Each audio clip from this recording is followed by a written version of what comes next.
بسم اللہ الرحمن الرحیم۔ آج ہم جس کتاب کی سمری کریں گے اس کا نام ہے starting with the Y by Simon Sinek. Y starting with the Y Simon Sinek کی ایک لکھی ہوئی ایک نہایت منفرد اور مؤثر کتاب ہے۔ اس کتاب میں اس نے ایک نظریے کو بیان کیا ہے جو آج تقریباً تمام کامیاب افراد اور کامیاب کمپنیوں میں رائج ہے، لیکن انٹینجیبل ہونے کی وجہ سے لوگ اس نظریے کو الفاظ میں بیان کرنے سے قاصر ہے۔ سائمن سینک کہتے ہیں کہ ہر دیرپا کامیابی کے لیے وائی یعنی کیوں بہت ضروری ہے، مگر وائی کیا ہے؟ مثال کے طور پر تھنک ڈفرنٹ ایپل کا وائی ہے، یعنی منفرد سوچ۔ اس طرح مائکروسافٹ کا وائی عام آدمی کی میز پر کمپیوٹر کی رسائی ہے۔ ساؤتھ ویسٹ ایئر ویز کے لیے وائی ہوائی سفر کو اتنا سستا بنانا کہ عام آدمی کے دسترس میں آ جائے۔ وائی کو ہم دوسرے لفظوں میں نیک مقصد بھی کہہ سکتے ہیں۔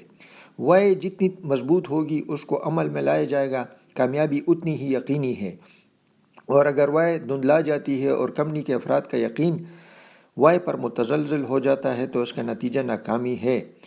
اس لیے اسٹیو جابز کے مرنے کے بعد اور بل گیٹس کے ریٹائرڈ ہونے کے بعد ان کی کمپنیوں کا وائی کمزور پڑ گئی، اور اس کا نتیجہ یہ ہوا کہ یہ کمپنیاں ماضی کے مقابلے میں کمزور بن گئی۔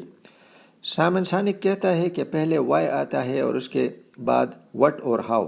وائی مقصد ہے، جبکہ وٹ نتیجہ اور ہاؤ جو ہے یا سسٹم یا پروسیس ہے۔ مثلا ایپل کے لیے وائی تھنک ڈفرنٹ ہے، وٹ کتنے اسمارٹ فون بیچنے ہیں، اور ہاؤ اس کے لیے کون سا طریقہ یعنی انجینئرنگ، مارکیٹنگ وغیرہ کے پروسیس ہے۔ سائمن سینک کہتا ہے کہ ہر کامیاب کمپنی وائی کے ساتھ شروع ہوتی ہے۔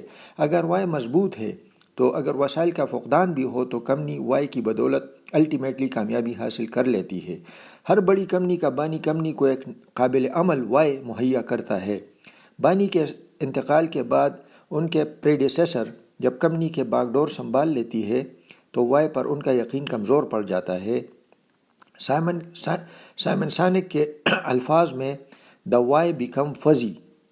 اگر وائی مضبوط ہو تو کامیابی وسائل کے فقدان اور نامساعد حالات میں بھی ہو جاتی ہے۔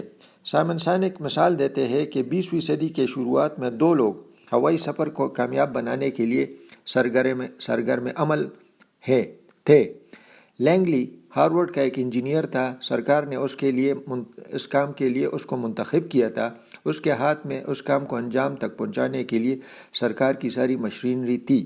اس کے علاوہ ان کے تعلقات سائنسدانوں اور مؤثر لوگوں سے بھی تھے، جیسے الیگزینڈر گراہم بیل، اینڈریو کارنیگی وغیرہ، لیکن اس کی وائی کمزور تھی۔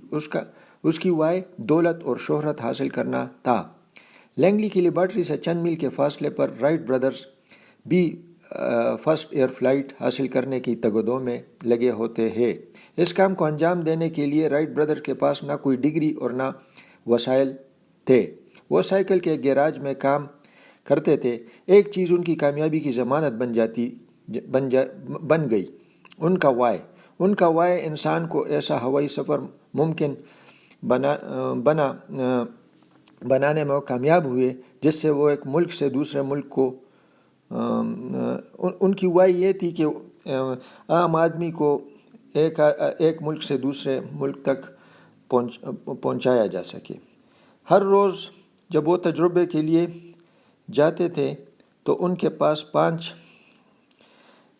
مختلف تدابیر ہوتی تھی۔ اگر ایک فیل ہو جاتی تھی تو دوسرا، اور دوسرا فیل ہوتا تھا تو تیسرا۔ ان کا جو پیشن تھا وہ ناقابل شکست تھا۔ رائٹ برادر کے ہاتھوں انسانی تاریخ کا پہلا فلائٹ عمل میں آیا۔ سائمن سینک کہتا ہے کہ امریکہ میں 95% کاروبار شروع ہونے کے بعد 3 سال کے اندر ناکامیاب ہو جاتے ہیں۔ وہ کہتے ہیں کہ ان بزنسز کا وائی کمزور ہوتا ہے۔ وائی کے لیے پیشن اور اس پر غیر متزلزل ایمان بہت ضروری ہوتا ہے۔ ایسے تمام کمپنیوں کا وٹ اور ہاؤ تو بہترین ہوتا ہے، لیکن وائی کمزور ہوتا ہے، اور مشکل وقت میں وائی ہی مشکل کام کو سر انجام دینے کے لیے ضروری ہوتا ہے۔ وائی کا کنسپٹ وہی کنسپٹ ہے جو اسلام ہمیں بتاتا ہے۔ انسان کا وائی کیا ہے؟ وَمَا خَلَقْتَ الْجِنَّ وَالْإِنسَ إِلَّا لِيَعْبُدُونَ۔ قرآن میں یہ آیات ہے۔ انسان اور جن کو میں نے اپنی عبادت کے لیے بنایا ہے۔ مسلمان بلکہ تمام انسانوں کا وائی یہ ہے کہ وہ اپنی زندگی کو اللہ تعالیٰ کی دی ہوئی احکامات کے حدود کے اندر بسر کرے. یہی کامیابی ہے اور یہی وائے ہے.